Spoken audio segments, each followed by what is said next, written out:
Discussions, क्योंकि obviously बात है वो हमारी रहेगी, ऑफ द टॉपिक है तो वो थोड़ा सा हम उसमें रिकॉर्डिंग में तो उसको लेंगे नहीं, ठीक है। तो ये एक हम एडेड वो रख लेते हैं, लॉस रख लेते हैं उन स्टूडेंट्स का जो कि क्लासेस रेगुलरली नहीं अटेंड करते, कि आप लोग इस तरह की जो डिस्कशंस हैं, if you are interested obviously बात है in discussing other than academic matters with your teachers. हमें तो बड़ा मज़ा आता था अपने टीचर्स के साथ इस तरह के गप्पे लगाने में, ठीक है, मज़े मज़े की बातें करने में। तो एक दूसरे से हम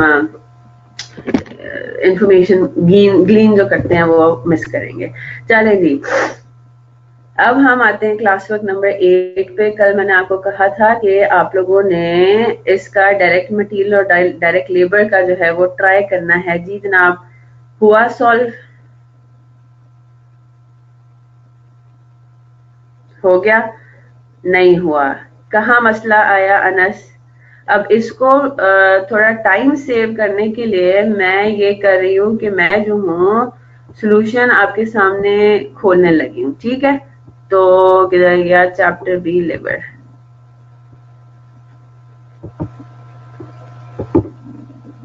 उससे फिर ये होगा कि जो प्रॉब्लम्स हैं, क्योंकि मैंने आपको अगेन इसी प्रीटेक्स्ट से मैं असाइनमेंट आपको दिया था, इसका मैं एलएमएस पे सेक्शन नहीं बना सकी क्योंकि आई वाज बिट बिजी कल क्लास के बाद। तो अच्छा जी सना मेहजा, आपने मुझे क्वेश्चन आपने मेरे से पूछा था, आपने गलत मुझे क्वेश्चन का रेफरेंस दे दिया। मुझे काइंडली मुझे याद पड़ तो रहा है कि वो कौन सा सवाल है, लेकिन मैं चेक नहीं कर पाई रात को। आप मुझे जो है वो उसका प्रॉपर क्वेश्चन भेज दो, ठीक है, ताकि मैं आपको फिर सवाल का जवाब दे सकूं। अच्छा, और मैंने किसी के सवाल का जवाब ना दिया हो, हाँ जी, एक और क्वेश्चन जो आया था कि अगर वो 6% से 10% लॉस हो जाए तो बेटा रिवर्स हो जाएगा, यानी कि करंट जो है वो 1.06 होगा और नया मतलब उसको डिवाइड करेंगे 1.06 से और मल्टीप्लाई करेंगे 1.1 से। ये किसी का सवाल था। हाँ जी, मटेरियल पर आते हैं। हसनैन थे, ठीक है जी, ठीक है। मटेरियल पर आते हैं। फर्स्ट 16 बैचेस तो सिंपल है, उन्होंने आपको बता दिया है कि जी पहले 16 बैचेस में आपका कितना मटेरियल लगना है, पर बैच आपका मटेरियल लगना है 66,000, ठीक है, ये क्वेश्चन है, ठीक है। फिर उसके बाद 16 बैचेस के बाद material input loss will be reduce from 6%, ठीक है जनाब। अब इसकी जो वर्डिंग है ना, ये बड़ी इंटरेस्टिंग सी है, इंक्लूसिव ऑफ 10% इनपुट लॉसेस, ठीक है। क्या मतलब हुआ इसका कि ये जो 66,000 है, 10% अगर आपका इनपुट लॉसेस को आप इस तरीके से समझें कि मुझे बेसिकली जो गुड आउटपुट चाहिए ना, वो चाहिए, मतलब गुड आउटपुट तो हम नहीं कहेंगे, हम इस तरह से इसको कहेंगे कि अगर हम 100 किलोग्राम्स मटेरियल लगाते हैं, ठीक है, तो 10% लॉस कितना हो जाएगा? 10% हो जाएगा 100 का 10%, यानी कि 10 किलोग्राम, राइट। तो यानी कि हम परचेज कितना करेंगे? हम परचेज करेंगे 110।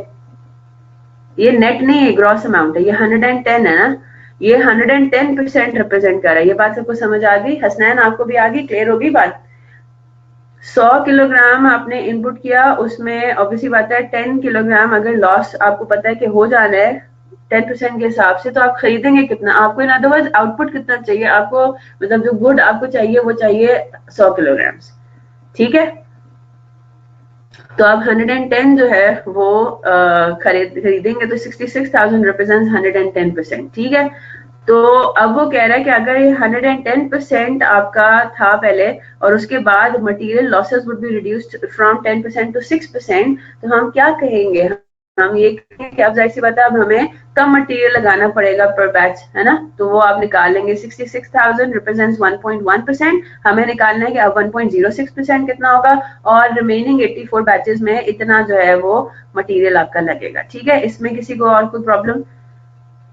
अब हम आते हैं जो हमारा मेन पॉइंट था, और वो क्या था? लर्निंग कर्व का। पहली बात तो ये लर्निंग रेट आप लोगों से आराम से अब निकल गया। आपको फर्स्ट, सेकंड, थर्ड और फोर्थ बैच की इंफॉर्मेशन दे दी गई है। याद रखिएगा टेबुलर फॉर्मेट अब से ही निकलेगा, ऑब्वियसली बात है, लर्निंग रेट, है ना। लर्निंग रेट अब हमारा टेबुलर फॉर्म से ही वर्कआउट करके निकलेगा। टेबुलर फॉर्म में हमें हमेशा डबल उसमें जाना होता है, 1 to 4 के सेंस में जाना है ना। जब हम 1 to 4 के सेंस में जाते हैं, ये नंबर ऑफ यूनिट्स, तो फिर आपने क्यूमुलेट करने होते हैं आवर्स। पहले यूनिट पे, पहले बैच पे 200, ये 1 to 4 बैचेज, अब हम बैच वाइज जा रहे हैं, ठीक है। पहले बैच पे 200 घंटे लगे थे तो आपने 200 लिख दिया यहाँ पे। क्यूमुलेटिवली जब 2 बैचेस आपने प्रोड्यूस किए, करने हैं, करेंगे जब, एक्सपेक्टेड है, राइट। जब आप 2 बैचेस प्रोड्यूस करेंगे तो दोनों बैचेस का टोटल करेंगे, है ना। तो दोनों बैचेस का टोटल क्या होगा, फर्स्ट बैच का 200 था, सेकंड बैच का 160 था, तो दोनों का मिला के एक्सपेक्टेड कितने हैं, 360, है ना। फिर उसके बाद जब आप 4 बैचेस प्रोड्यूस करेंगे तो टोटल उन 4 बैचेस का कितने घंटे लगेंगे, 200, 160, 148, 140, है ना। ये तो इंडिविजुअल एक एक बैच का बता रहे तो 648 आ गया, राइट। फिर आपने क्या कैलकुलेट करना है, cumulative average hours per batch, yes और नो। तो 200 डिवाइडेड बाय 1, 360 डिवाइडेड बाय 2 और 648 डिवाइडेड बाय 4, है ना। तो इस अमाउंट के हिसाब से क्यूमुलेट अगर हम करें नंबर ऑफ आवर्स, तो फिर उस हिसाब से ऑन एन एवरेज अगर हम एक बैच का निकालें तो कितना निकलता है, 200, 180, 162। अब आपने इन तीनों के दरमियान जो आपका लर्निंग रेट होता है, it is calculated on the basis of cumulative average time per unit पर बैच व्हाटसोएवर, राइट। तो वो आपका निकलता है 90%। आई होप इसमें अब किसी को कोई प्रॉब्लम नहीं थी। तो लर्निंग रेट आपका 90% हो गया, ये बात तो हमें समझ में आ गया। और उसने आपको ये बता दिया कि लर्निंग 64 बैचेस पे आके रुक भी जाएगी, है ना। तो आपने अब इसका मतलब है कि क्या इंडेक्स लेना है, फॉर्मूले के ना y is equal to ax raise to power b में आपने लेना है नेगेटिव 0.152, बाकी दोनों आप इग्नोर कर देंगे, ठीक है। तो अब इसमें देखते हैं, अब इसमें वर्किंग किस तरीके से होगी, बड़ा सिंपल है। मैं सिर्फ इसको थोड़ा सा एक दफा बता देती हूँ। डायरेक्ट मटेरियल्स के अंदर अब हम चलेंगे किस तरीके से। अच्छा, by the way, direct labour में ओवर टाइम वाला हिसाब किताब हो गया था क्लियर। डायरेक्ट लेबर, अच्छा डायरेक्ट लेबर में तो अब हम करें ना उसको, ठीक है। डायरेक्ट मटेरियल में तो ऐसा कोई सीन नहीं था, डायरेक्ट लेबर के अंदर ही ओवर टाइम आ रहा है। तो अभी हम इसको देख लेते हैं। पहले हमें निकालना है कि पूरे 100 बैचेस को प्रोड्यूस करने के लिए कितना टाइम लगेगा, है ना। तो अब उसके अंदर हम जब वर्कआउट करेंगे, सॉरी डायरेक्ट लेबर, ठीक है। जब हम वर्कआउट करेंगे तो वो कह रहा है कि फर्स्ट 64 बैचेस में कितना टाइम लगेगा।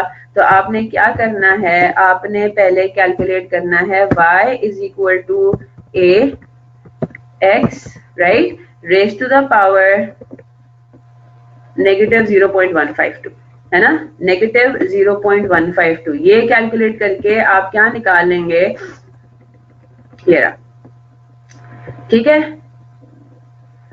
ये रेज टू द पावर है, यहाँ पे ये प्रिंटिंग की वजह से ऐसे लग रहा है कि ये मल्टीप्लाई हो रहा है, ये पावर है, याद रखिएगा। ये सबको किसी को इसमें प्रॉब्लम तो नहीं हुआ ना, ठीक है। पहले आपने क्यूमुलेटिव, ये आपने पहले निकाल लिया y, है ना, क्यूमुलेटिव एवरेज टाइम पर बैच। और फिर आपने कहा कि जी 64 बैचेस का आपको निकालना है, तो उसको क्या करते हैं, टोटल आवर्स निकालने के लिए 64 से इसको मल्टीप्लाई कर देंगे, तो ये आसान हो गया सबके लिए।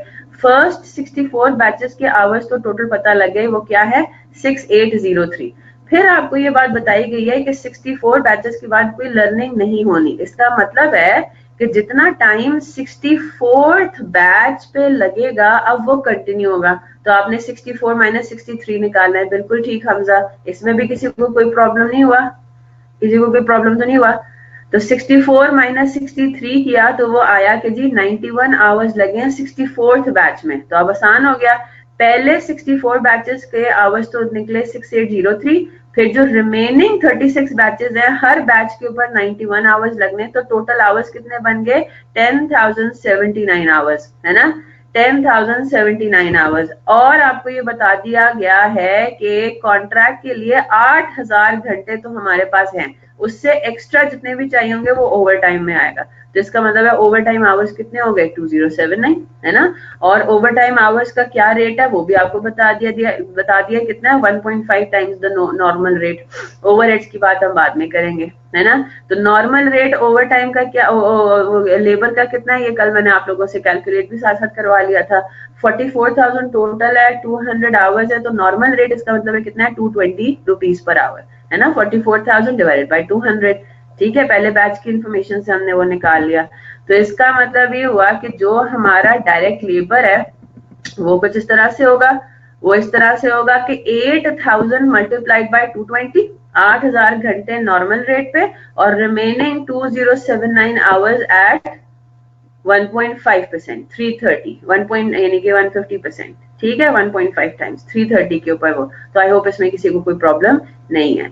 फिर आता है अगला पार्ट, आता है ओवरहेड्स का। ओवरहेड्स में अब आप अभी फॉर द टाइम बिंग जो क्वेश्चन में आपको दिया हुआ है आपने उसी तरीके से करना है। क्या कह रहा है वो, during the over time hours overheads would be 1.25 times the normal rate.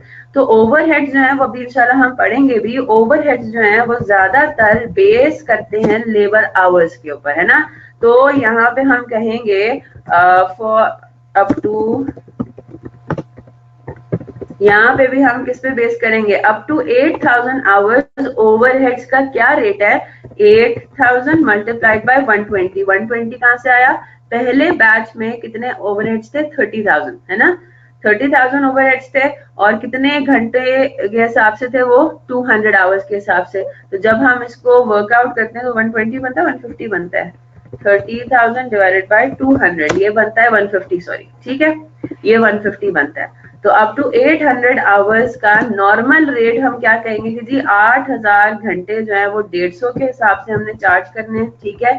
और जो रिमेनिंग ओवर टाइम आवर्स हैं यानी कि 2079, ये वही वाला हमने यूज करना है। वो कितना चलेगा, वो कह रहा है कि वो 150 का 1.25% यानी कि 1.25 टाइम्स चलना है। इज दैट क्लियर, यहाँ तक बात समझ आ गई। मैं एक दफा जरा ये कंफर्म कर लूं, 2079 है जी जनाब। तो यानी कि ओवर टाइम आवर्स में ओवरहेड्स भी आपका ज्यादा चलेगा, बिल्कुल ठीक, सही है। तो ये कितना हो जाएगा, 2079 मल्टीप्लाइड बाय 150 नॉर्मल है और मल्टीप्लाइड बाय 1.25। तो यानी कि ओवरहेड्स आपके टोटल कितने हो जाएंगे, 1589813, ठीक है। तो ये आपने उसमें डाल देना है टोटल कॉस्ट के अंदर। आपने कहना है मेरे ओवरहेड्स हैं ये दोनों, ठीक है। तो मेरी टोटल कॉस्ट कितनी हो जाएगी, डायरेक्ट मटेरियल, डायरेक्ट लेबर और ओवरहेड्स को मिला के हो जाएगी 10.434 मिलियन, राइट। तो 25% मार्जिन है। आई होप आप लोगों को याद होगा, margin is based on your selling price. तो उसमें हम क्या कहेंगे, सेलिंग प्राइस इज 100, है ना। सेलिंग प्राइस इज 100, तो कॉस्ट कितनी है, दैट इज 75%, है ना। 75% रिप्रेजेंट्स 10.43, यस। तो 100% कितना होगा, 13.9। इसमें भी आई होप किसी को कोई प्रॉब्लम नहीं है। किसी को प्रॉब्लम है तो जल्दी से शेयर करें ताकि हम अब आगे चलें। जी जनाब, हमजा साहब पूछिए जल्दी से।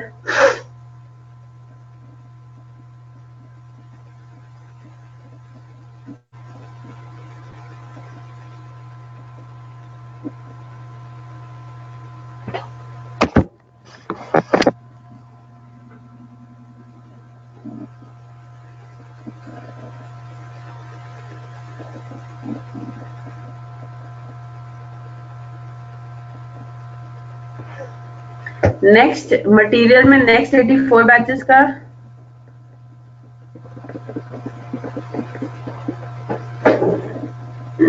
फॉर्मूला, किस चीज का फॉर्मूला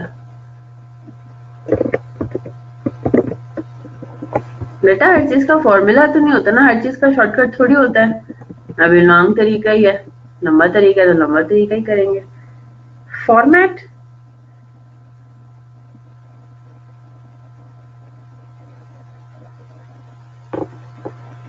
यही तरीका है बेटा करने का, मतलब इसको और कितना हम कंसाइज करें या क्या करें। अच्छा जी, आप इसकी बात कर रहे हो ना, नेक्स्ट 84 बैचेस की, कि 84 बैचेस को प्रोड्यूस करने के लिए। अब इधर देखें, हम ये कह रहे हैं जो पहले बैच की हमें इंफॉर्मेशन हमने निकाली, वो क्या निकाली, 66,000, है ना। इधर आ जाते हैं, 66,000 रुपीज में वो कह रहा है कि 10% इनपुट लॉसेस भी शामिल हैं, ठीक है। तो मैं अगर आपसे ये पूछूं कि अच्छा जी इसका मतलब ये हुआ कि अगर आपने जो प्रोडक्शन में फॉर एग्जांपल जो गुड आपने भेजना है, जो गुड इनपुट आपने डालना है, वो इसमें से कितना होगा, ठीक है। उसने आपको ये कहा है कि जो लॉस है ना, लॉसेस आर 10% ऑफ इनपुट, ठीक है, ठीक है जनाब। तो 66,000 का हमने ये कहा कि जी ये 110% रिप्रेजेंट कर रहे हैं, यानी कि इसमें लॉस का अमाउंट भी शामिल है, ठीक है। इसमें लॉस भी हमने शामिल कर दिया ये वो अमाउंट है कि जो टोटल है, यानी कि जो आपने खरीदा, ठीक है, जो आपने परचेज किया डायरेक्ट मटेरियल, जिसमें आपको पता है कि जी लॉस भी होना है। तो बेसिकली जो गुड आपका जाना प्रोडक्शन के अंदर है वो कितना है, वो हम पहले बेसिकली निकाल लेते हैं, ठीक है। 66,000 में से वो कितना बनता है, हम कहेंगे कि जी वो जाएगा 66,000 रिप्रेजेंट्स 110%, और हमें चाहिए कि जी जो गुड पीछे रह जाएगा वो कितना होगा अगर हम लॉस निकाल देंगे, तो 66,000 डिवाइडेड बाय 1.1, 60,000 रुपीज आता है। अब मेरी बात गौर से सुनिएगा, क्वेश्चन में वो कह रहा है ये आपका बेसिकली इनपुट होना है।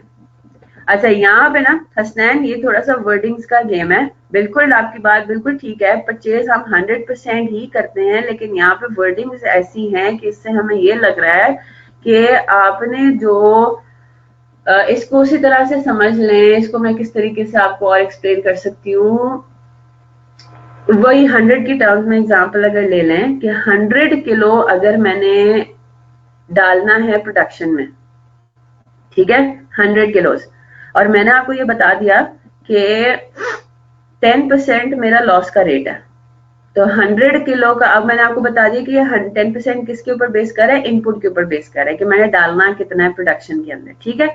तो मैं अगर आपको ये कहूँ कि जी क्या कितना फिर लॉस होगा, आप कहेंगे कि जी 100 किलो का 10%, यस और नो, 10 किलोज हो जाएगा, तो यानी कि मैं खरीदूंगी कितना मैं खरीदूंगी 110 ना, मुझे पता है कि जो मैं खरीदूंगी उसका 10% लॉस हो जाना है ना, जो मैंने इनपुट करना है उसका 10% लॉस होगा, उसका 10% बेसिकली लॉस की फिगर मैंने इस तरह से फिक्स की हुई है। तो मैं इसका मतलब है खरीदूंगी कितना, 110% खरीदूंगी, ताकि उसमें से 10% जितना भी लॉस होना है वो होके, अब देखिए वो डिपेंड करता है क्या ये रेट परचेज की अमाउंट पे लगना है या हमें जो अल्टीमेटली प्रोडक्शन में भेजना है उसके ऊपर लगना है, दोनों में फर्क है ना, ठीक है। अगर तो ये होता कि 10% of the purchase amount will be lost, तो फिर वो आपकी वाली बात समझ में आती है, ठीक है। लेकिन यहाँ पे वो कह रहे हैं कि जो डालना है ना उसके ऊपर 10% अप्लाई करना है, उसका रेट जो है, मतलब ये अजीब सी बात है, मुझे पता है ये थोड़ा अजीब सा लग रहा है कि हमने जो डाला उसका 10% अगर लॉस हुआ तो फिर गुड तो 90 बनता है ना। अगर हमने 100 किलोज डाला, उसका लॉस अगर हमने कहा कि जी लॉस तो उसके ऊपर 10% लॉस के हिसाब से 10 किलो जो है वो लॉस होगा, तो 90% इसका मतलब, तो ये बात मुझे पता है कि कंफ्यूजिंग है, ठीक है, लेकिन इस तरीके से उसको नहीं चलना। आपने ये कहना है कि मैंने बेसिकली, उसने आपको बेसिकली फॉर्मूला इस तरह का अजीब सा दे दिया, इंक्लूसिव लिखा है ना, इसलिए हाँ इंक्लूसिव कह सकते हैं कि इंक्लूसिव लिखा है इस वजह से, ठीक है। तो 60,000 रुपीज इसका मतलब है कि ये वो अमाउंट है जो कि बेसिकली इनपुट होगी आपके प्रोडक्शन के अंदर, है ना। तो आपने खरीदना, इसका मतलब है कितना है 60,000 का, वो कह रहे हैं कि जी 60,000 का 10% लॉस की अमाउंट होगी, है ना, यानी कि 60,000 का 10% बनेगा 6,000 रुपए। तो इसका मतलब आप खरीदोगे कितना, आप 66,000 खरीदोगे ताकि उसमें से लॉस होने के बाद आपके पास 60,000 ही गुड बचे, राइट। तो मैं अगर अब आपसे ये पूछूं कि बोलूं कि भाई अब जो है 84 बैचेस से ऑनवर्ड्स, 84 बैचेस से ऑनवर्ड्स मेरा लॉस का रेट हो जाएगा 6% ऑफ 60,000, ठीक है। तो फ्रॉम 84 बैचेस ऑनवर्ड्स क्या आपके पास लॉस की अमाउंट बनेगी, लॉस आपका होगा 60,000 का 6%, यस, है ना। 60,000 का 6% कितना बनता है, अभी हमारा करंटली लॉस कितना था 6,000 रुपए, है ना। अब कितना हो जाएगा, 60,000 का 6% हो जाएगा 3,600, राइट। तो इसका मतलब ये है कि हम परचेज कितना करेंगे, हम परचेज करेंगे 60,000 प्लस 3,600। अब बात समझ आई। तो अब जो है वो पर यूनिट पर बैच जो है हमारे पास कितना डायरेक्ट मटेरियल आएगा 63,600। तो इधर देखें हम क्या कहेंगे, फर्स्ट, ओहो ये मैं उल्टा कर दिया ना मैंने, ये 16 बैचेस है,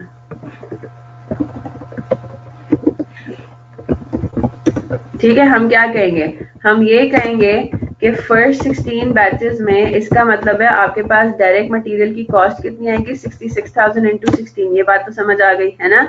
और जो रिमेनिंग बैचेस हैं यानी कि 84 बैचेस हैं उसमें कितनी हो जाएगी 63,600 मल्टीप्लाइड बाई 84, यही आंसर आ रहा है ना।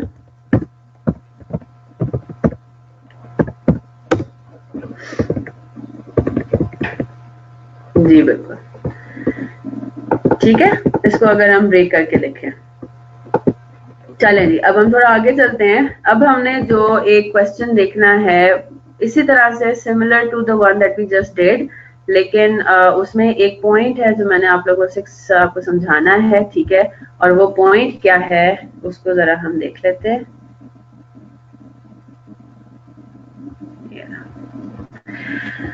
अच्छा जनाब, अब एक टेस्ट में जरा आज टीएस से अपडेट लेती हूँ कि वो कब तक चेक होगा, ठीक है।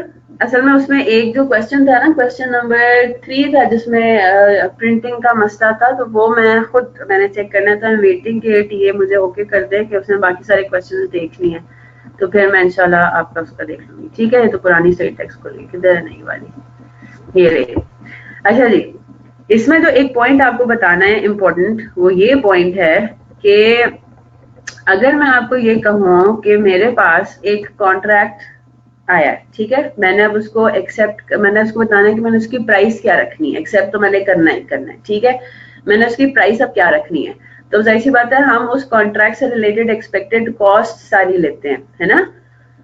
अब मैं अगर आपको ये कहूँ उस लिस्ट में, कॉस्ट की लिस्ट में मैं आपको ये कहूँ कि भाई मेरे पास ओवरहेड्स जो है ना, उनमें से अब जाहिर सी बात है, अब फॉर एग्जांपल अब मेरे पास, मैं बिजली कंज्यूम करती हूँ ना, मेरी बिजली का बिल अभी भी आ रहा है, ठीक है, मेरी मशीनरीज अभी भी रन हो रही है, या कुछ भी, हम कोई और एग्जांपल, फॉर एग्जांपल रेंट ले लेते हैं, है ना।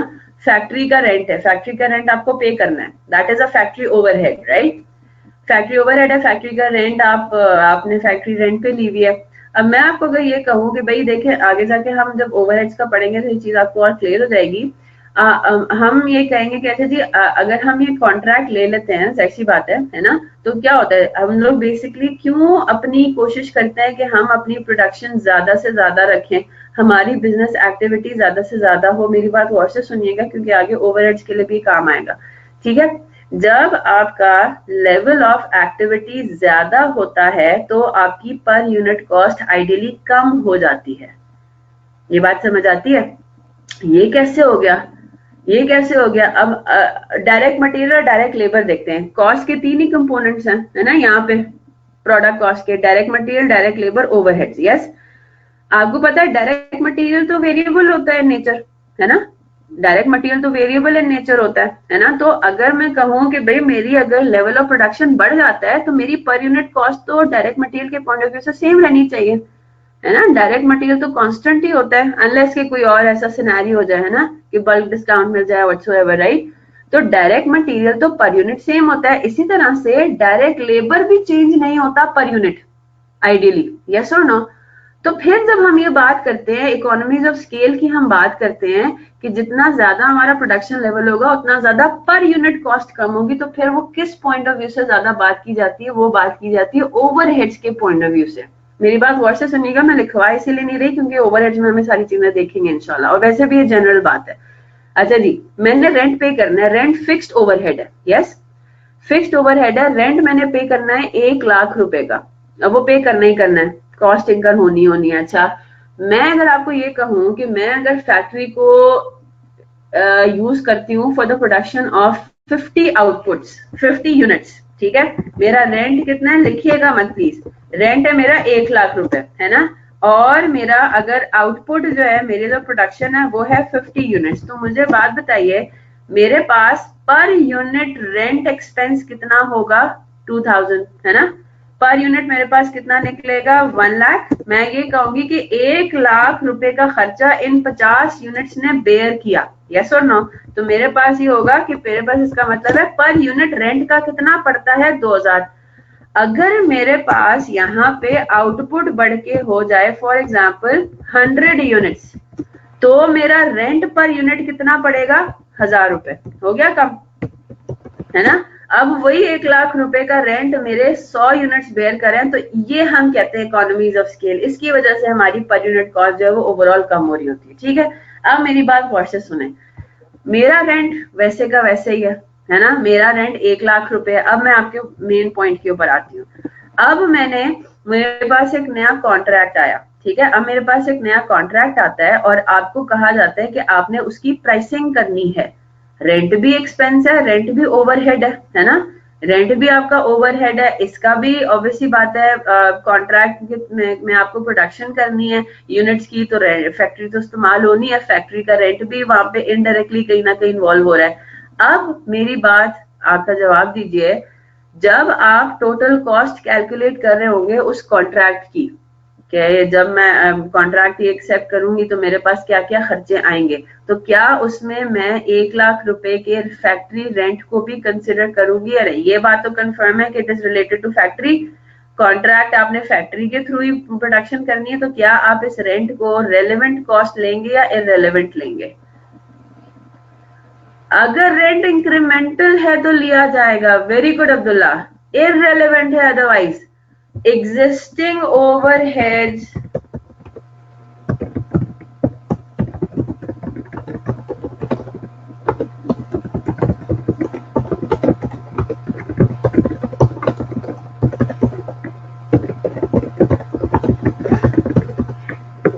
क्या समझ में आती है बात? एग्जिस्टिंग कॉस्ट या जो एग्जिस्टिंग ओवरहेड्स हैं ऐसे जो कि आपके इनकर होने हैं, वेदर और not you take the contract will be ignored for decision making. इसका मतलब ये है only incremental cost are considered या आर रेलेवेंट। ठीक है, direct material direct labour relevant है, क्यों? मैं कॉन्ट्रैक्ट अगर नहीं लेती तो मेरे जो लेबर है वो 100 यूनिट्स काम करेगी, 100 आवर्स काम करेगी। अगर मैं कॉन्ट्रैक्ट ले लूंगी तो कॉन्ट्रैक्ट की वजह से मेरे वो 100 आवर्स 1000 आवर्स में कन्वर्ट हो जाएंगे, यस और नो? तो इंक्रीमेंटल जो 900 आवर्स हैं मुझे उनका काम तो करना है ना, ठीक है ना? इंक्रीमेंटल जो कॉन्ट्रैक्ट से रिलेटेड लेबर आवर्स है वो मेरे रेलेवेंट है। इसी तरह से मैं कॉन्ट्रैक्ट लेती हूँ तो मुझे इतना मटेरियल थोड़ी खरीदना है। इंक्रीमेंटल होता है जो एडिशनल आपका कॉस्ट कोई इनकर हो रही है, कॉन्ट्रैक्ट लेने की वजह से आपका वो खर्चा इनकर हो रहा है। इंक्रीमेंट किसको बोलते हैं? इंक्रीज बोलते हैं ना, ठीक है? तो अगर मैं ये कहूं, अब मेरी बात गौर से सुनिएगा, मैं अगर क्वेश्चन में आपको ये लिख के दे दूं कि कॉन्ट्रैक्ट लेने की वजह से मुझे एक और फैक्ट्री रेंट पे लेनी पड़ जाएगी, फिर क्या होगा? फिर जो एडिशनल आपने फैक्ट्री ली होगी रेंट पे, उसका रेंट जो है वो इंक्रीमेंटल होगा और वो प्राइसिंग के अंदर काम आएगा। अब बात समझ आई? वो फिर रेलेवेंट हो जाएगा, ठीक है? इंक्रीमेंटल का मतलब है जिस भी सिनेरियो को हम कंसिडर कर रहे हैं, अगर वो हम सिनेरियो करते हैं या नहीं करते उस पर डिपेंडेंट है, तो फिर हम कहेंगे कि जी वो हमारा इस तरह से सारा सिनेरियो बनेगा, ठीक है? अब हम आते हैं कौन से क्वेश्चन के ऊपर? आई कैप क्वेश्चन बैंक का है ये, ठीक है? ये वाला क्वेश्चन तो हम कर चुके हैं। Quality plastics limited, class work number 8 है, ठीक है? एग्जाम्पल 2 है स्मार्ट प्रोसेसिंग लिमिटेड। इसको एक नजर इसके मार देते हैं, इसमें क्या बात हो रही है, मेन ये चीज है, ठीक है? और एक और बात क्या है, सेटअप कॉस्ट की बात हम करते हैं, ठीक है? ये करके फिर इंशाल्लाह इस वाले क्वेश्चन को भी क्लोज कर देंगे। सिर्फ डिस्कशन करनी है इसके ऊपर, सॉल्व आप इसको घर पे करेंगे। एक और क्वेश्चन मैंने अपलोड किया हुआ है LMS पे, वो भी आपका home assignment for the day है, ठीक है? Smart Processing Limited is considering to sign a contract for manufacturing 10,000 auto parts for a large automobile assembler. The parts will be produced in batches of 500 units each. The estimated cost of the first batch is as under. ठीक है, अब आपको बात समझ में आ रही है कि थोड़े कॉम्प्लेक्स और कॉम्प्रिहेंसिव क्वेश्चंस के लिए वो फर्स्ट बैच की इंफॉर्मेशन आपको देगा और उसके पॉइंट ऑफ व्यू से साइड हमारा स्टार्टिंग पॉइंट बेसिकली होगा, ठीक है? चले जी, 10,000 आपको पार्ट्स बनाने, 500 यूनिट का एक बैच होगा, तो टोटल कितने बैचेस बनते हैं? 10,000 डिवाइड बाय 500 कितने हो गए? 20। चलें जी, गुड हो गया, आगे चलते हैं। डायरेक्ट मटेरियल उसने बता दिया कि 1,35,000 पहले बैच में लगेगा, ठीक है?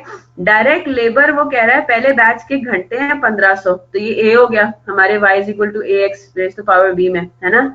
ए हमारे पास हो गया। 2,25,000 डायरेक्ट लेबर है, तो कितना है पर आवर, कितना लेबर को पे हम पे करते हैं रेट, वो हम कैलकुलेट कर लेंगे, है ना? कितना रेट निकलता है? 150, ठीक है? कैसे होगा? 2,25,000 डिवाइडेड बाय 1,500, राइट? आगे चलते हैं। वेरिएबल ओवरहेड्स उसने बता दिए, एट द रेट ऑफ ₹120 पर डायरेक्ट लेबर आवर। तो पहले बैच पे कितने घंटे लगे? 1500 आवर्स लगे। 1500 इंटू 120, आंसर आ गया 1,80,000, राइट। आगे चलते हैं। फिर उसके बाद वो कह रहा है setup cost per batch. Setup cost क्या होता है?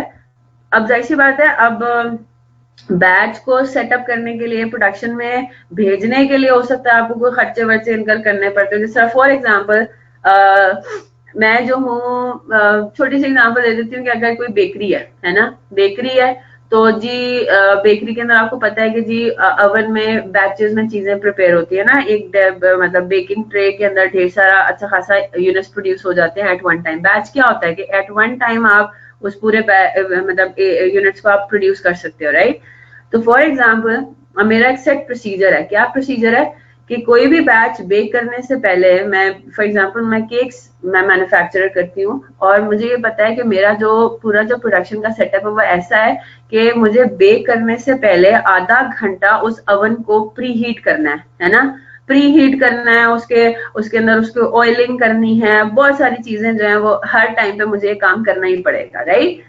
तो इसका मतलब ये हुआ कि हर दफा बेक करने से पहले मुझे कुछ एक्टिविटीज करनी है हर दफा, और उन एक्टिविटीज के खर्चे हैं, जाहिर सी बात है ना। तो वो क्या कहलाएंगे? वो कहलाएंगे बैच सेटअप कॉस्ट, है ना। कि बैच को प्रोडक्शन से पहले हमें हर बैच के साथ कोई ना कोई पहले तैयारी करनी पड़ेगी, और उस तैयारी के ऑब्वियस सी बात है खर्चे जो हैं वो पहले बैच का खर्चा कितना है? वो 40,000। तो आइडियली हर बैच का इतना ही होगा। देख लेते हैं क्या दिया हुआ है नीचे इन्फॉर्मेशन। फिर उन्होंने आपको दिया हुआ है फिक्स्ड कॉस्ट। अब हम इधर आ जाते हैं। बेसिकली जो रेलेवेंसी या इररेलेवेंसी ऑफ ओवरहेड्स होते हैं वो ज्यादातर मसले आते हैं फिक्स्ड के अंदर ही, है ना। मुझे बताइए ये वेरिएबल ओवरहेड्स तो रेलेवेंट हो गए, है ना। हाँ जी मैं लगा रही हूँ। ये जो वेरिएबल ओवरहेड्स है ये तो रेलेवेंट है ना। अगर हम ये कॉन्ट्रैक्ट एक्सेप्ट करते हैं तो हमारे वेरिएबल ओवरहेड्स बढ़ जाएंगे। अगर हम कॉन्ट्रैक्ट एक्सेप्ट नहीं करते तो हमारे वेरिएबल ओवरहेड्स जीरो होंगे। यही होता है ना हमारा क्या कहते हैं रेलेवेंट या इररेलेवेंट होने का क्राइटेरिया, कि अगर ये कॉन्ट्रैक्ट एक्सेप्ट किया तो कॉस्ट होगी नहीं होगी, क्या हिसाब किताब है पहले से, अगर करते हैं एक्सेप्ट नहीं करते क्या कोई फर्क पड़ेगा टोटल कॉस्ट पे? तो बिल्कुल पड़ेगा। वेरिएबल का तो कोई मसला है ही नहीं, मसला आता है फिक्स के अंदर। अब पहला आइटम जो इन्होंने आपको फिक्स्ड ओवरहेड्स में दिया हुआ है वो दिया हुआ है depreciation of equipment purchased for the project. अब मुझे बताइए क्या depreciation in this scenario will this be relevant or irrelevant for pricing or any other decision? It will be relevant now. Very good. Relevant क्यों होगा? क्योंकि ये जो machinery है वो खरीदी ही गई है इस प्रोजेक्ट के लिए, रेलेवेंट होगी, रेलेवेंट होगी। वो कह रहे हैं depreciation of equipment purchased for the project. तो अगर ये प्रोजेक्ट नहीं होता तो क्या ये डेप्रिसिएशन होती? नहीं। तो this depreciation expense is related to the project. तो हम क्या कहेंगे? ये हमारा रेलेवेंट है। Is that clear? तो ये वाली कॉस्ट आपकी रेलेवेंट कॉस्ट है, इसको हमने अपनी टोटल कॉस्ट का पार्ट बनाना है व्हाइल कैलकुलेटिंग द प्राइस। अब हम आते हैं इधर समथिंग कॉल्ड एलोकेशन। इसको अभी आप इग्नोर कर दें, लेकिन आगे जो पॉइंट है वो क्या है? Existing overheads. Now this is irrelevant, है ना। ये एग्जिस्टिंग करंटली भी आपको रेंट आपका बन रहा है, अब प्रोजेक्ट लेते हो नहीं लेते ये आपका एग्जिस्ट करेगा, है ना। ये एग्जिस्टिंग ओवरहेड्स हैं, अभी तक आपने प्रोजेक्ट शुरू थोड़ी किया है, राइट। तो ये इररेलेवेंट है। वेरी गुड, ये मेन पॉइंट आपका था। तो कॉस्ट ऑफ फर्स्ट बैच आ गया 6,49,000, राइट। आगे चलते हैं। अब वो कह रहा है the setup cost per batch would be reduced by 5% for each subsequent batch, however there would be no further reduction in the setup cost from the 5th batch onward, right. एक ये मेन पॉइंट है जो कि जिसके ऊपर मैं working करनी है, बाकी सारी चीजें आपको आती हैं, ठीक है। तो इतनी बात रिक्वायरमेंट बेसिकली ये है, रिक्वायरमेंट ये है कि हमने ये बताना है कि हमने कॉन्ट्रैक्ट प्राइस क्या रखे हैं जिसमें SPL would be able to earn a profit of 30% of the contract price, यानी कि मार्कअप पे मार्जिन है। इज दिस मार्कअप और मार्जिन? 30% मार्जिन है। क्या लिखा हुआ है? 30% of the contract price. This is margin बेटा।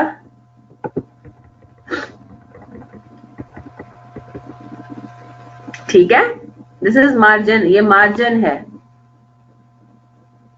मार्जिन तो लॉस होता है? नहीं, क्या मतलब मार्जिन लॉस होता है? बेटा आप कंफ्यूज क्यों कर रहे हो लॉस को और कॉन्ट्रैक्ट प्राइस से सेल प्राइस ना। हाँ जी, कॉन्ट्रैक्ट प्राइस क्या है? कॉन्ट्रैक्ट हमने जो कॉन्ट्रैक्ट की प्राइस कोट करनी है अपने कस्टमर को। मुनीबा बेटा आप लॉस और प्रॉफिट को मिक्स क्यों कर रहे हो? मार्जिन मार्केट का कॉन्सेप्ट तो कुछ और होता है, ठीक है ना। चले जी, तो हमें बेसिकली ये प्राइस बतानी है। अच्छा, मैं सिर्फ ये वाला पॉइंट आपको सॉल्व करके बता रही हूँ, बाकी सारा आपने खुद करना है, ठीक है। सेटअप कॉस्ट पर बैच वो कह रहा है it would be reduced by 5% for each subsequent batch, however there will be no further reduction in the setup cost from the 5th batch onward. तो हम कैसे करेंगे? हम इस तरह से करेंगे जी, फर्स्ट 5 बैचेस का सेटअप कॉस्ट क्या होगा, मेरी बात गौर से सुनिएगा। फर्स्ट 5 बैचेस तक रिडक्शन आ रही है ना, पहले बैच की कितनी कॉस्ट है? 40,000 है ना। पहले बैच का सेटअप कॉस्ट कितना है? It is 40,000। अब हम आगे चलते हैं। अच्छा जी, दूसरे बैच का कॉस्ट क्या होगा? सेटअप 40,000 इंटू 95% है ना, 40,000 इंटू 95%। ये सेकंड बैच का हो गया, यस और नो? हाँ जी, यस और नो करते जाएं। तीसरे बैच का क्या होगा? ये जरा मुझे फिगर कैलकुलेट करके बताइए कितनी बनती है? सेकंड बैच की कॉस्ट कितनी बनती है? 40,000 का 95% 38,000, ठीक है जनाब। तीसरे बैच का क्या कॉस्ट होगा? 38,000 का 95%, यस है ना, 38,000 का 95%। तो हम क्या करेंगे? 40,000 इंटू 95% इंटू 95% है ना। इन अदर वर्ड्स, तो क्या मैं इसको 95% रेज टू द पावर 2 नहीं कर सकती? बिल्कुल कर सकती हूँ। 0.95 रेज टू द पावर 2 है ना। हो गया ये?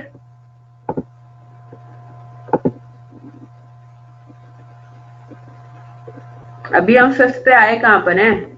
अब तो हम फर्स्ट सेकंड की बात कर रहे हैं बेटा।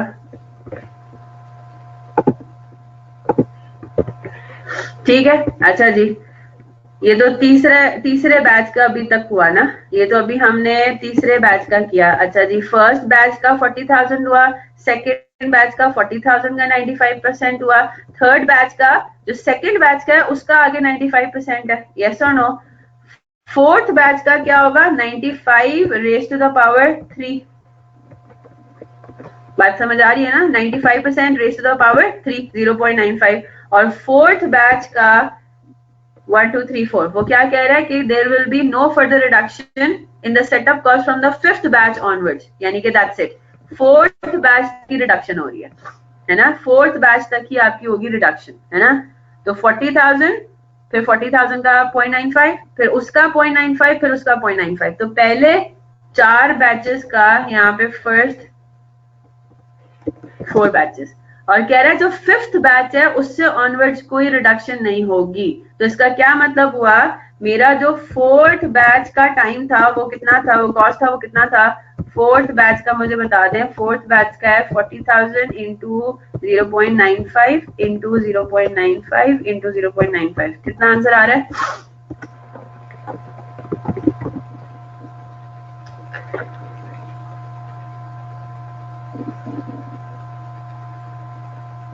34,295 है ना, 34,295। क्या मतलब हुआ इसका? इसका मतलब ये हुआ कि 4th बैच पे मेरी सेटअप कॉस्ट बनती है 34,295, ठीक है। वो कह रहा है कि 5th बैच में कोई सेविंग नहीं होगी, 5th बैच ऑनवर्ड्स कोई सेविंग नहीं होगी। इसका मतलब ये हुआ फ्रॉम 5th बैच ऑनवर्ड्स कितने टोटल आपके पास बैचेस हैं? 20 बैचेस हैं। 4 बैचेस में तो सेविंग आ रही है, तो रिमेनिंग 16 बैचेस जो हैं उनकी कॉस्ट कितनी होगी? 34,295। Is that clear? ठीक है, फर्स्ट 4 बैचेस की कॉस्ट ये आ जाएगी, फर्स्ट 4 बैचेस की सेटअप कॉस्ट ये आ जाएगी, और 5th बैच ऑनवर्ड में यानी कि 4 बैचेस में सेविंग है तो 16 बैचेस में कोई सेविंग नहीं होगी, उनमें कांस्टेंट 34,295 है। Is that clear? यहाँ तक बात समझ आ जाती है? अब ये सवाल हो जाएगा सॉल्व, है ना। आपने कौन कौन सी कॉस्ट लेनी है? Direct material, direct labour, direct material, direct labour, variable overheads relevant बिल्कुल है, सेटअप कॉस्ट बिल्कुल रेलेवेंट है, और फिक्स कॉस्ट में से सिर्फ डेप्रिसिएशन। टोटल कैलकुलेट करेंगे पूरे 10,000 यूनिट्स का, और आपने क्या निकाल लेना है, प्राइस निकालना है यूजिंग 30% मार्जिन। हो जाएगा सॉल्व। 2 होम असाइनमेंट्स हैं फॉर द डे। अच्छा जी, सेटअप मैं दोबारा समझा देती हूँ। 2 होम असाइनमेंट्स हैं फॉर द डे, और वो कौन कौन से हैं? वो हैं स्टडी टेक्स्ट का एग्जाम्पल 2 खुद सॉल्व करना है, और जो मैंने क्वेश्चन अपलोड किया हुआ है वेबसाइट LMS के ऊपर, वो कॉम्प्रिहेंसिव एग्जाम्पल के नाम से, दोनों जो है वो आपने अपलोड करने हैं LMS के ऊपर, ठीक है। और अब जो है जो भी प्रैक्टिस क्वेश्चंस रह गए, मेरे ख्याल से 2 प्रैक्टिस क्वेश्चंस, वो भी अब आप सॉल्व कर सकते हैं। कल फिर हम इंशाल्लाह ओवरहेड्स का स्टार्ट कर लेंगे, ठीक है, कल ही से स्टार्ट करते हैं। अच्छा जी, सेटअप कॉस्ट के ऊपर आते हैं वापस से। जिन लोगों ने क्लास के लिए जाना है ऑडिट की, दे कैन लीव, क्योंकि अब हम कोई नई बात डिस्कस नहीं करेंगे। लेबर का चैप्टर हमारा, अच्छा हाँ, टेस्ट लेबर का टेस्ट इंशाल्लाह मैं रख रही हूँ लेबर का आपका वेंसडे को, ठीक है, वेंसडे।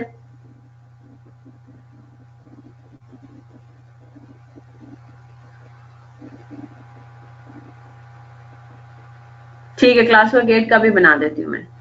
थर्सडे क्यों करें भाई? आज क्या है? आज फ्राइडे है बेटा, एक हफ्ते बाद।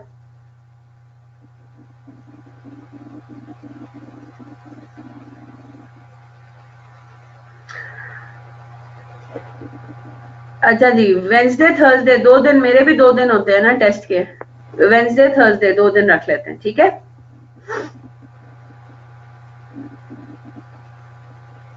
या चलें थर्सडे एक दिन ही रखती हूँ, क्योंकि ऑब्वियसली बात है वीकेंड तो है नहीं, एक दिन ही रखती हूँ, थर्सडे ही रख लेते हैं, फिर एक दिन ही रखते हैं, पूरा दिन आपके पास अवेलेबल होगा। एक दिन ठीक है, 2 दिन सही नहीं है, ठीक है। थर्सडे आपका इंशाल्लाह टेस्ट। अच्छा जी, सेटअप कॉस्ट की बात करते हैं। वो ये कह रहा है कि 5th बैच ऑनवर्ड्स कोई सेविंग नहीं है। वो कह रहा है 5वें बैच से ऑनवर्ड, यानी कि 5वां बैच भी शामिल हुआ, ठीक है। इसका मतलब ये हुआ हमने 4 बैचेस प्रोड्यूस किए, जब हम 5वें बैच पर आएंगे तो फिर हमारी सेटअप कॉस्ट रिड्यूस नहीं होगी, है ना, 4th बैच से रिड्यूस नहीं होगी, यानी कि 4th बैच पे जो कॉस्ट आई उससे कम नहीं होगी। इसका मतलब ये हुआ कि 5वें बैच पे भी 4थे बैच वाली कॉस्ट ही एप्लीकेबल है, ये बात हुई ना। 5th बैच ऑनवर्ड्स कोई सेविंग नहीं है। अब मुझे बात बताइए, मेरा जो फर्स्ट बैच है, मेरे फर्स्ट बैच की कॉस्ट कितनी थी? 40,000 रुपीज, है ना। अच्छा जी, सेकेंड बैच की सेटअप कॉस्ट कितनी होगी? मैं ये कहूंगी 40,000 का 95% कितना आ रहा है? 38,000। यस, जल्दी से मुझे कैलकुलेट भी करते रहिएगा, कराते रहिएगा। 38,000 रुपीज, 38,000 रुपीज। अच्छा जी, फिर मैं आती हूँ, मेरा जो थर्ड बैच है उसकी क्या अमाउंट होगी? वो अब 38,000 का 95 ना, है ना, 38,000 का 95%, फर्दर 5% रिडक्शन आया, कितनी अमाउंट आई? 36,100, ठीक है। फिर हम आए 4th बैच पे, मेरा जो 4th बैच है उस पे कितना अमाउंट बनेगा? 36,100 का 95%, कितनी अमाउंट है? 34,295। यस, इन तीनों को, इन चारों को ऐड कर लें तो यही आंसर बनेगा जो मैंने ऊपर लिखा है, इस तरह से वर्कआउट कर लें। तो मेरे पास फर्स्ट 4 बैचेस की टोटल कॉस्ट कितनी बनती है, वो मैंने इन चारों को ऐड कर लेना है। 40,000 प्लस 38,000 प्लस 36,100 प्लस 34,295, मैं इस तरह से कर लूं। ये पहले 4 बैचेस की हो गई, है ना। फिर मैंने कहा कि जी 5th बैच ऑनवर्ड्स अब मेरा 95% होना ही नहीं है।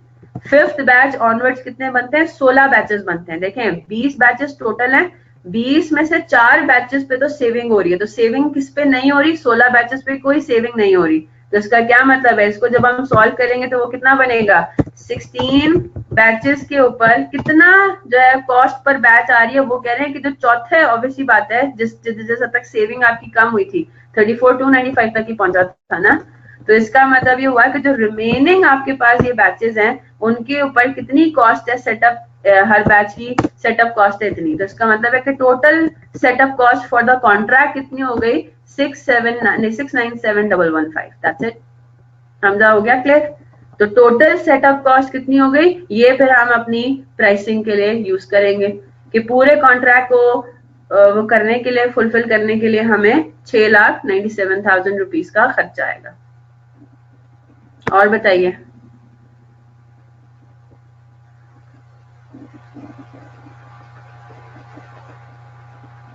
बिफोर रिडक्शन एंड आफ्टर किस चीज की बात कर रहे हैं? मैम मैं ये कह रहा हूँ before reduction and after reduction की कॉस्ट हम सेटअप कॉस्ट कहेंगे ना।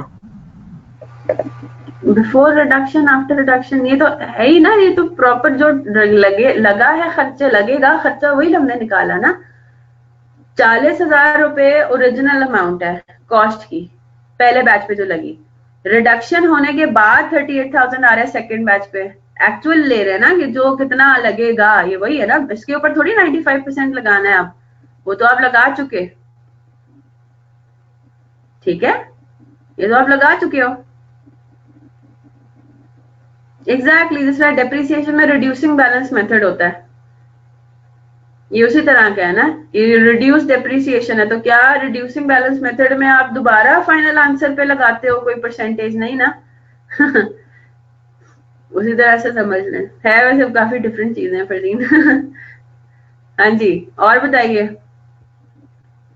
और कोई मसला, कोई परेशानी? सना आपने मुझे दोबारा क्वेश्चन भेजना है राइट व्हाट्सएप पे? चले, दैट्स इट। मोहसिन, एमन, दिलशाद, फारूक, फरजीन, गुलाम मोहम्मद, हमजा, जोई, साद, सना, शाहजेब, नवीद, उम्मे हबीबा जी। मुझे काफी नए नाम नजर आ रहे हैं। जोई हैं नए और गुलाम मोहम्मद, शायद मैंने नाम रीड आउट पहले किया है। फारूक मेरे ख्याल से पुराने ही है ना।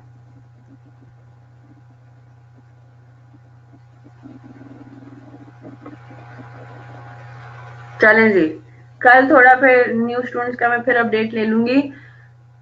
इजाजत है फिर। हाँ जी, जोई साहब, अगर आई होप ये इनका निकनेम नहीं है और ये असली नाम है इनका। Is this your real name? This is your nickname? Kindly nicknames मत डाला करें एलएमएस पे, फिर आप लोगों के अटेंडेंस के मसले आते हैं। जी जनाब, यू कैन लीव। ऑडिट की क्लास के लिए आप जा सकते हैं, मैं तो उनके लिए रुकी हुई जिनमें कोई क्वेश्चंस हैं। आपका असली नाम क्या है जी?